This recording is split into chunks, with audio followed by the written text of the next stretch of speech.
और इस जन्मतिथि के मौके पर मैं कुछ बातों को खुद के लिए याद दिलाना चाहता हूँ। बाबा साहब के क्या योगदान थे वैचारिक धरातल पर, सामाजिक धरातल पर, और हमारे देश के इतिहास में उनका कौन सा स्थान है, इसके बारे में हम कुछ चीज़ों को सोचना चाहेंगे। पहली बात तो स्पष्ट है कि शुरुआत में मेरा बाबा साहब से परिचय नहीं था, उनकी लेखनी से ज़्यादा परिचय नहीं था। पर 1980 के दशक में जब उनकी एक बहुत महत्वपूर्ण किताब riddles of Rama and Krishna आई, महाराष्ट्र सरकार ने उसको प्रकाशित किया था और उसका बहुत बड़ा विरोध हुआ। उसके विरोध में बहुत बड़ा आंदोलन हुआ था। और ये किताब में बाबा साहब ने ये बताया था कि जो राम और कृष्ण के जीवन में जो चीज़ें हैं, उनके कुछ अंतर विरोध उन्होंने बताने की कोशिश की। जैसे उस समय आपको याद होगा 1980 के दशक में पूरे देश में मंदिर वहीं बनाएंगे, राम मंदिर के नाम पे एक आंदोलन चल रहा था। वहीं ये किताब के आने में से 3 बातें जो बाबा साहब ने आलोचना की भगवान राम की, वो भी उसमें थी। पहली बात ये थी कि उन्होंने बाली जो एक ओबीसी के राजा थे, जिनके बारे में लोग कहते थे ईड़ा पीड़ा जाओ बाली चे राज्य ये हो, यानी दुख दर्द दूर हो और बाली का राज्य आए। ऐसा जो लोकप्रिय राजा थे, उनको उन्होंने पीठ से मारा, पीठ से तीर से मारा। दूसरा, उन्होंने शंबुक नाम का एक जो शूद्र तपस्या कर रहा था ताकि वो स्वर्ग में जा सके, मुक्ति प्राप्त कर सके, उसकी हत्या की। और तीसरा, उन्होंने अपनी गर्भवती पत्नी सीता को अपने घर से निकाल दिया। अब ये तीनों चीज़ों के बारे में उनकी आलोचना स्पष्ट थी। बाद में चलकर खैर 1990 के दशक में बाबरी मस्जिद के गिराए जाने के बाद ये बात क्लियर हो गई कि जो सांप्रदायिक राजनीति है, उसका उद्देश्य केवल मुसलमानों को मार्जिनलाइज करना, मुसलमानों का हाशियाकरण करना केवल यही नहीं है। ये राजनीति एक मोटे तौर पर समाज के दबे कुचले पीड़ित तबके यानी दलित, महिला, मजदूर, आदिवासी और धार्मिक अल्पसंख्यकों को दबाना चाहती है।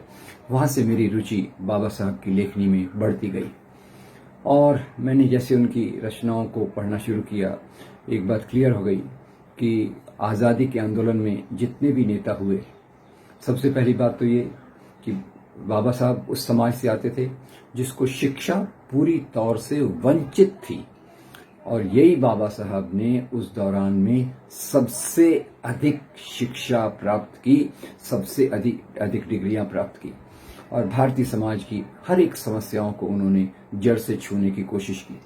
और भारतीय समाज की सबसे जो बड़ी समस्या थी वो थी वर्ण व्यवस्था, जाति व्यवस्था। इसकी गहराई को जाकर उन्होंने समझने की कोशिश की और उन्होंने कहा ये कोई नस्ल का मामला नहीं है, ये हमारे धार्मिक ग्रंथों में जो चीज़ दी है उसके आधार पे समाज को बांटने का एक तरीका है।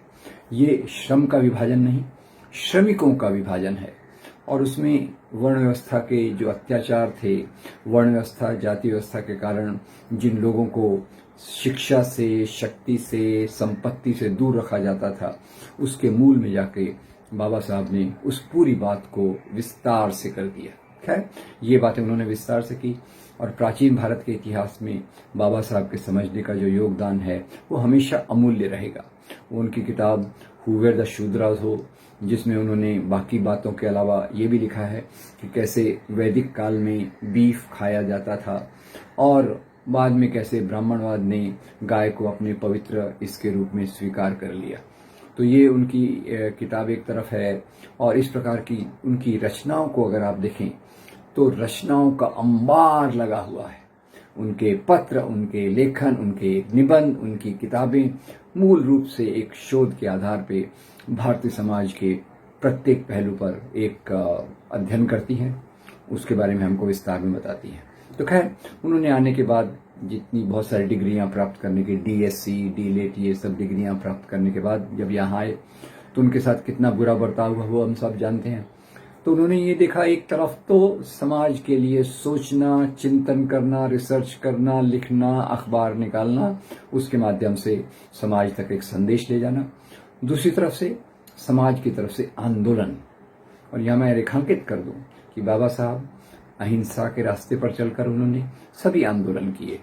उनमें से मुख्य आंदोलन जो चौदार तालाब का था कि हम दलितों को भी सार्वजनिक कुओं पर पानी पीने का अधिकार हो, इसके बारे में उन्होंने आंदोलन किया। उसी के साथ साथ कालाराम मंदिर में प्रवेश के लिए आंदोलन किया, क्योंकि दलितों को माना तो हिंदू जाता था पर उन्हें अछूत समझा जाता था, मंदिर से बाहर रखा जाता था। और इसी के बाद बाबा साहब के नेतृत्व में जो मीटिंग हुई, उसमें उनके नेतृत्व में सहस्त्रबुद्धे नाम के एक ब्राह्मण ने मनुस्मृति को जलाया।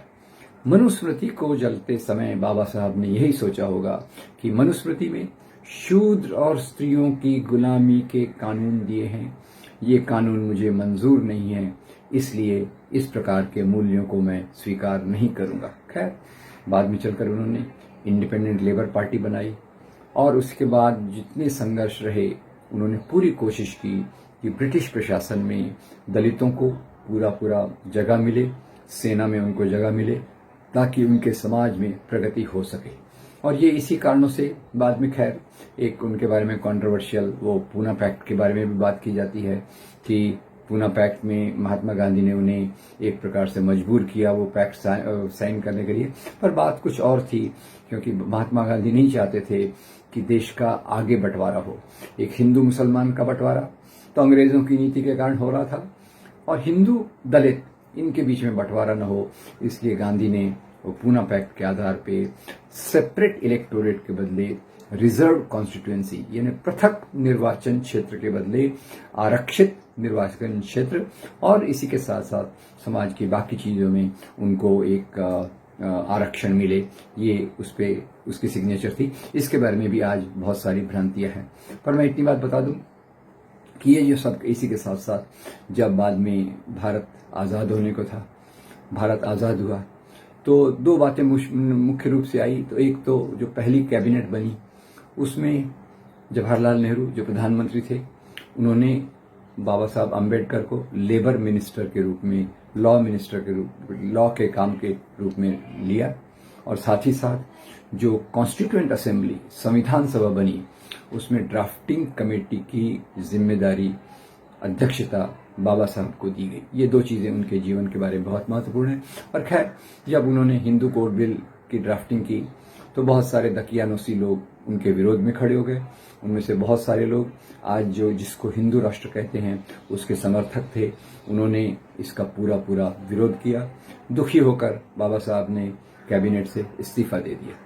खैर, इसी के साथ साथ और जो चीजें हमें समझने की बात यह है कि ये बाबा साहब के जो सिद्धांत थे, मूल रूप से समता के सिद्धांत थे। उन्होंने समता के सिद्धांतों को भगवान गौतम बुद्ध से लेकर कबीर और ज्योतिराव फुले, इन तीन लोगों को अपना गुरु माना, और इसी के आधार पर उन्होंने समाज की विषमता को दूर करने के लिए पूरी कोशिश की। ये उनके आंदोलन का मुख्य आधार था, और ये उन्हीं के प्रयत्नों के कारण था कि भारत का संविधान दुनिया के सबसे आदर्श तक संविधानों में रहा। और खैर, संविधान के बाद उन्होंने ये भी कहा, संविधान तो अपना पेपर एक होता है, पर उसको लागू करने में अगर हमने बराबर ईमानदारी नहीं बदली, उसको लागू करने में अगर हमने ईमानदारी नहीं बरती, तो समाज में परिवर्तन नहीं होगा, ये वैसे के वैसा बना रहेगा। खैर, उनकी बात की सच्चाई आज देखने को मिल रही है। और एक और बात है, उस समय मुस्लिम लीग, हिंदू महासभा, आरएसएस, ये धर्म के नाम के राष्ट्रवाद की बात कर रहे थे। मुस्लिम लीग मुस्लिम राष्ट्र चाहता था, बाद में पाकिस्तान की मांग रखी। हिंदू महासभा के आरएस सावरकर ने शुरू में दो राष्ट्र का सिद्धांत रखा, बाद में चलकर हिंदू राष्ट्र की बात की, और इसी को लेकर आरएसएस ने भी हिंदू राष्ट्र, हिंदुत्व, हिंदू राष्ट्र की बात की। अब खैर, तो डॉक्टर अंबेडकर लिखते हैं कि धर्म ये राज्य का आधार नहीं हो सकता, इसीलिए उन्होंने अपनी रिवाइज्ड एडिशन ऑफ किताब जो उनकी है पार्टीशन पे, उन्होंने कहा अगर पार्टीशन हो जाता है, पाकिस्तान बन जाता है, तो ये यहाँ के लिए एक बहुत बड़ी ट्रेजेडी, बहुत बड़ी शोकांतिका होगी, क्योंकि ये दलितों के लिए एक बहुत बड़ी ट्रेजेडी होगी। खैर, तो ये उनका एक राष्ट्र के बारे में सिद्धांत था, क्योंकि वो राष्ट्र को समता के आधार पर चाहते थे, जिसमें जाति, धर्म, लिंग, भाषा, इसके आधार पर कोई ऊंच नीच न हो और कोई गैर बराबरी न हो। और जो भारतीय समाज की गैर बराबरी को जिंदा रखने के लिए जो बहुत चालाक तरीके से जो संगठन आए, जिन्होंने हिंदू राष्ट्र की बात की, जिन्होंने शुरुआत में मनुस्मृति का गुणगान किया, और भारतीय संविधान के बनने के बाद भी उन लोगों ने कहा ये क्या संविधान है, ये संविधान में तो हमारे जो प्राचीन अचीवमेंट्स हैं, प्राचीन हमारी जो उपलब्धियां हैं मनुस्मृति की, उसका तो उल्लेख ही नहीं है, और ये क्या तिरंगा झंडा आ गया, हमारा झंडा तो भगवा झंडा है। तो खैर ये उनका कर्नल मतलब उनका दिल इसमें है, और इसी को फिर वो अब बदल बदल के नई नई भाषा में नए नए तरीके से नए नए चालाक तरीके से करके दूसरों को इसमें आकर्षित करने की कोशिश कर रहे हैं। तो शुरू में तो खैर जो धर्म के नाम पे राजनीति करने वाले हैं, मैं निश्चित रूप से बता दूं कि धर्म के नाम के राजनीति करने वाले वो क्रिश्चियन फंडामेंटलिस्ट हों, मुस्लिम फंडामेंटलिस्ट हों, हिंदू फंडामेंटलिस्ट कम्युनलिस्ट हों, या बुद्धिस्ट फंडामेंटलिस्ट कम्युनलिस्ट हों, ये सब लोग जन्म जात ऊंच नीच में विश्वास रखते हैं।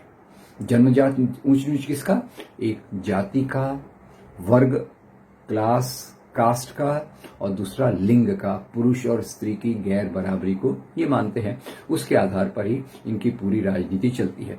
तो भारत में भी ये जो राजनीति करने वाले हैं धर्म के नाम पे, उन्होंने शुरुआत में बाबा साहब को कोई तवज्जो नहीं दी, कोई महत्व नहीं दिया। वास्तव में बाबा साहब ने जो भी कहा उसके विरोध में जाकर उन्होंने पूरी बातें करने की कोशिश की, और यही हम उसमें देखते हैं। खैर बाद में चलकर तो आज धर्म के नाम की राजनीति बहुत फैल गई है, हिंदू मुसलमानों का बंटवारा बहुत हो चुका है, और दलितों के बीच में भी धर्म के नाम की राजनीति ने अपनी बहुत पकड़ मजबूत कर ली है।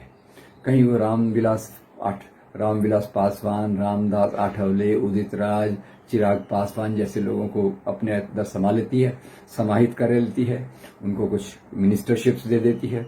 दूसरी तरफ उनके अंदर जाकर सोशल इंजीनियरिंग करती है, और अपनी विचारधारा के आधार पे नफरत की राजनीति वो उनसे ही करवाती है।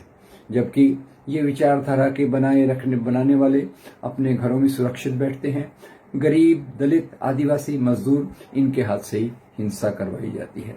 तो आज हम एक ऐसे मोड़ पर खड़े हैं कि जहां धर्म के नाम पर लोगों की भावनाओं को भड़काया जाता है, और जो मुद्दे जरूरी नहीं हैं, मंदिर का सवाल हो, बीफ गाय का सवाल हो, लव जिहाद का सवाल हो, इनको सामने रखा जाता है।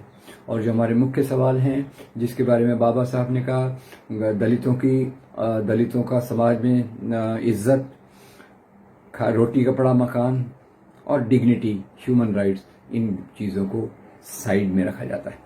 तो इस अंबेडकर जयंती पर हम एक प्रण लें कि हम पूरी निष्पक्षता से, पूरी प्रतिबद्धता से बाबा साहब के सिद्धांतों को सामने रखेंगे, और जो लोग आज ढोंग करके बाबा साहब की मूर्तियों पर हार पहना रहे हैं, वो हमारा रास्ता नहीं है।